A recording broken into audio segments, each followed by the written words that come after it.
আমার স্বরচিত একটি কবিতা পড়ছি। কবিতার নাম দুঃখের দহনে। আমি হাসি না কাঁদি না, দুঃখের দহনে বাঁচি, সুখের আশায় জীবন কাটাতে সময় শ্রমে জনমনে নিতান্তই নাচি। নিজের অধিকার পাই না আমি, কষ্ট বড়া বুকে, তবুও জ্বালা সয় না চোখে, অন্যরা কেন থাকে দুঃখে।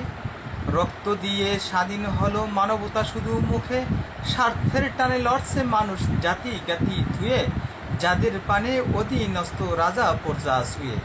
ধর্মে কর্মে লাগাম টানি পর্যা বড় দুঃখে, দুর্নীতি আর ভেজাল রোধে ঠকছে মানুষ পদে। ন্যায় অন্যায়ের বাদ প্রতিবাদ ছিন্ন মানুষ কাঁদে, কেউ বোঝে না চাওয়া পাওয়া, কেউ বোঝে না চাওয়া পাওয়া, অসহায় আমরা দুঃখে। নেতা হোতার মান বোঝে না, কষে ঢুসে মারে, নিয়ম নীতির ঊর্ধ্বে মানুষ আধার ভেঙ্গে ছুটে, নেকড়ে মানুষ